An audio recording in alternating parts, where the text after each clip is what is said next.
चलिए, आप सबको मेरा बहुत बहुत नमस्कार, सभी टीचिंग कम्युनिटी को, शिक्षा परिवार के सभी सदस्यों को।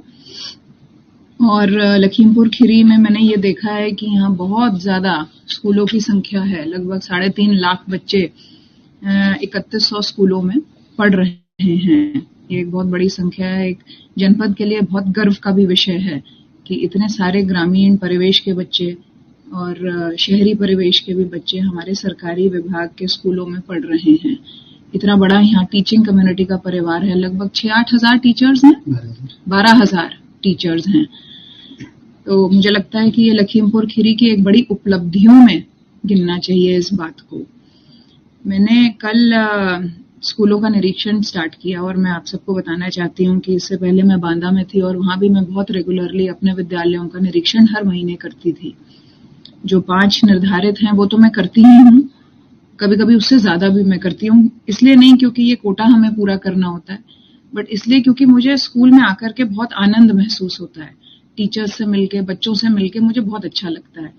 और जो हमारा सुबह 10 से 12 का सुनवाई का समय होता है, मेरी कोशिश होती है कि मैं उससे पहले ही अपने विद्यालयों को देख लूं, ताकि एकदम फ्रेश माइंड से मैं जन सुनवाई में बैठ सकूं। मुझे लगता है कि स्कूल जाना मेरे लिए एक बड़ा ही अपने मानसिक तनाव को कम करने का एक माध्यम है। स्कूल आकर के मुझे इतना अच्छा लगता है कि स्कूल से ऑफिस आने के बाद मुझे लगता है कि अब मेरा पूरा दिन अच्छा बीतेगा। जब मैं बच्चों से मिलती हूँ, टीचर्स को पढ़ाते हुए देखती हूँ, तो आने वाले दिनों में मैं जरूर आपसे 10 बजे से पहले ही मिलने आऊंगी किसी न किसी विद्यालय में, और हर ब्लॉक में मैं आऊंगी।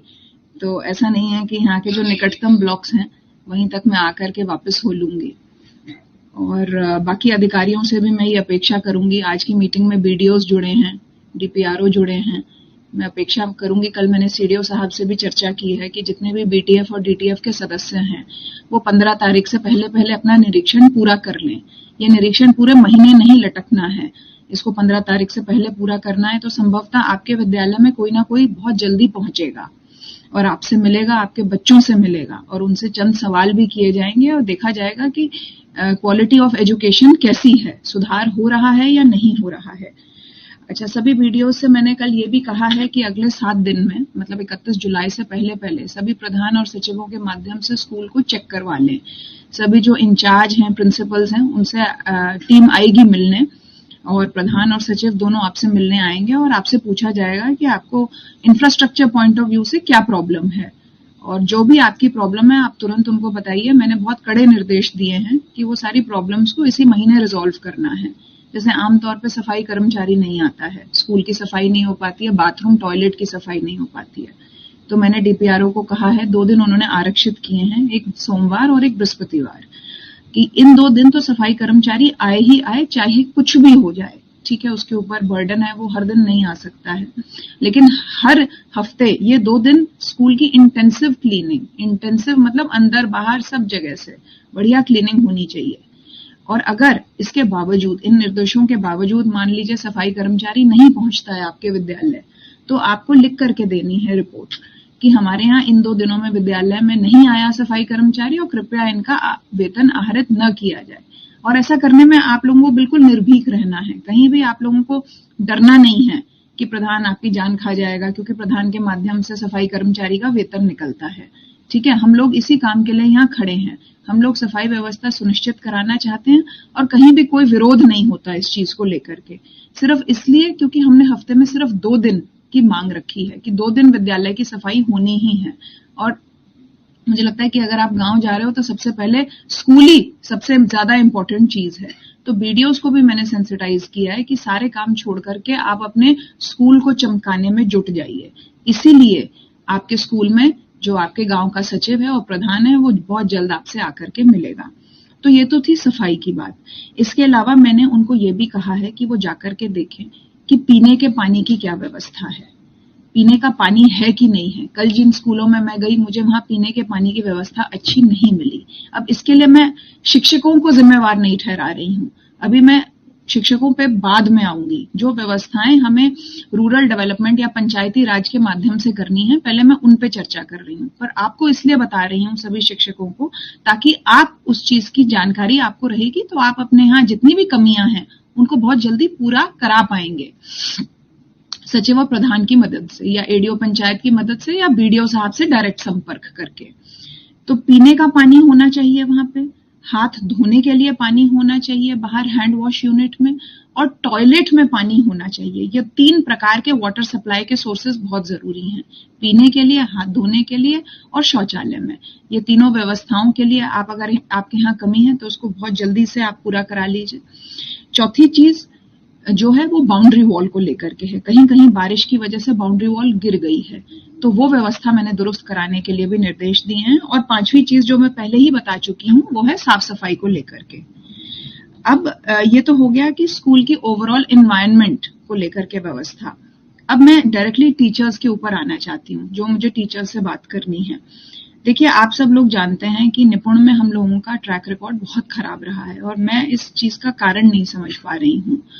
या तो बच्चों की अटेंशन स्पैन में कमी है, या टीचर्स की स्किल इम्पार्टमेंट एजुकेशन देने में कमी है, या पेरेंट्स सजग नहीं है कि घर आने के बाद बच्चे को बिठाते नहीं है कि तुम पढ़ो। क्या है, कहाँ कमी है, ये एक पूरा इकोसिस्टम होता है। देखिए, हम लोग जब पढ़ने जाते थे स्कूल, तो मुझे आज भी याद है कि टीचर्स ने एक बार कोई बात कह दी तो मजाल है कि हम तो अपने माता पिता से लड़ जाते थे कि नहीं, हमारी मैम ने ये बात कही है, हम ये ऐसा ही करेंगे। तो हमको बहुत ज्यादा जो इस प्रोफेशन को लेकर के जो इतना ज्यादा रिस्पेक्ट जुड़ी हुई है, मुझे लगता है कि भगवान का दर्जा है एक टीचर का, उसके ऊपर कोई नहीं है समाज में। जो आप लोगों का दर्जा है, जितना सेवा भाव आपके प्रोफेशन में, देखिए मेरे 2 बेटियां हैं, ठीक है, 2 को पढ़ाने में मेरी हालत खराब हो जाती है, और आप लोगों को एक क्लास में 30-40 बच्चों को पढ़ाना होता है। मैं इमेजिन भी नहीं कर सकती कि कैसे आप लोग पढ़ाते होंगे। इसीलिए टीचिंग को सबसे ज्यादा नोबल और सबसे ज्यादा मुश्किल प्रोफेशन भी माना जाता है, कि किसी बच्चे को पढ़ाना सबसे मुश्किल काम है। एक बच्चे को पढ़ाना और एक छोटे बच्चे को खाना खिलाना, ये 2 बहुत मुश्किल काम है। लेकिन खाना खिलाने में तो आजकल क्या करते हैं लोग, टीवी चला देते हैं, यूट्यूब चला देते हैं, और बच्चे का ध्यान बटा के उसको जैसे तैसे खिला देते हैं। लेकिन पढ़ाने में तो आप क्या ध्यान बटाएंगे, उसमें तो आपको सारा ध्यान बच्चे का आकर्षित करना है, केंद्रित करना है। तो देखिए, टीचिंग प्रोफेशन जितना मुश्किल है, उतना ही सरकार द्वारा इसको सिस्टमेटाइज करने का भी प्रयास किया गया है। जैसे करिकुलम डिफाइन कर दिया है, आपके लिए संदर्शिका बनाई गई है। अब कहीं ना कहीं मुझे लगता है उनका प्रयोग नहीं हो रहा है। पाठ्यक्रम में हम लोग पीछे पिछड़ते जा रहे हैं। अभी भी हम मई का पाठ्यक्रम में हैं। और देखिए, मैं तो बहुत ज्यादा रिलीजियस नहीं हूं कि भाई पाठ्यक्रम में हमें ज्यों के त्यों रहना है। मेरा फोकस ये होता है कि आप अगर पाठ्यक्रम में पीछे भी हैं तो कम से कम जितना आपने पढ़ाया है बच्चे को, वो उसको पूरा आना चाहिए। अगर हम पीछे भी चल रहे हैं पाठ्यक्रम में और हमारा बच्चा सवाल का जवाब भी नहीं दे पा रहा है, तो फिर मुझे लगता है कहीं ना कहीं ये बहुत बड़ा प्रश्न चिन्ह है कि ना तो हम समय से पढ़ा पा रहे हैं, और जितना हम पढ़ा रहे हैं उसकी भी गुणवत्ता पे सवाल उठ रहे हैं। तो कुछ चीजें हैं जो हमें मूलभूत परिवर्तन करने की जरूरत है, और बहुत सिंपल चीजें हैं। ये 4-5 चीजें हैं, ये बोल करके मैं अपनी बात भी समाप्त करना चाहूंगी। और मैं ये भी चाहूंगी, अब मैं आप लोगों के चेहरे नहीं देख पा रही हूँ, हालांकि मेरा बहुत मन था कि मैं आप सबको देख सकूं, ताकि मुझे भी पता लगे कि आपको मेरी बात सुनने में कोई जिज्ञासा है कि नहीं है, कोई नोट कर रहा है कि नहीं, कॉपी किताब किसी के हाथ में है कि नहीं। क्योंकि मेरे हाथ में तो है, मैंने ये बना रखे हैं नोट्स, तो मेरी भी अपेक्षा है कि आप भी कहीं ना कहीं इसको नोट कर रहे हो। यदि ना नोट कर रहे हो तो कृपया निकाल लें अभी कागज कलम और नोट कर लें। 4-5 बिंदु हैं महत्वपूर्ण। देखिए, जैसा बीएसए साहब ने बताया, शुरू के 30 मिनट ये व्यायाम को समर्पित करना जरूरी है। पहले हमने 1 घंटा निपुण आवर के लिए समर्पित किया था, पर मुझे ऐसा लगता है कि अगर बच्चों को हम आते ही स्कूल में खेल में लगा दें आधे घंटे के लिए, तो एक वार्म अप का माहौल बन जाता है। जो सुस्ती आ रही होती है बच्चों में, पढ़ने का मूड नहीं होता है, बच्चे सचेत हो जाते हैं, उनका अलर्टनेस लेवल इंप्रूव हो जाता है। और आपके पास प्ले मटेरियल भी है अधिकांश स्कूलों में, जहां नहीं है वहां पहुंच रहा है, तो आपका प्ले मटेरियल भी यूज हो जाएगा और एक सुदृढ़ तरीके से यूज हो जाएगा। इन द सेंस हर दिन आधा घंटा आपने उसको यूज कराना ही कराना है, तो आपका प्ले मटेरियल भी यूज हो रहा है, बच्चों को भी डायरेक्ट उसका लाभ मिल रहा है। और अगर कहीं ना कहीं वो बच्चे लेट आ रहे हैं तो वो उस आधे घंटे में स्कूल पहुंच जाएंगे, तो वो भी पढ़ाई में पीछे नहीं छूटेंगे। और हो सकता है कि आप लोगों को भी उनके साथ, बच्चों के साथ खेलने का मन करे, आप लोगों को भी आनंद आए। मैं चाहूंगी कि बच्चों के साथ आप लोग भी खेलें, खिलाएं भी और खेलें भी, ताकि बच्चों को इन्वॉल्व फीलिंग हो टीचर के प्रति। टीचर सिर्फ टीचर ना रहे, वो एक फ्रेंड भी बने। ठीक है, ये हम लोगों का प्रयास होना चाहिए। सरकारी स्कूलों में इस तरह की सोच नहीं रहती है, अनफॉर्चुनेटली। प्राइवेट में रहती है, नहीं रहती है, मैं उस पर नहीं चर्चा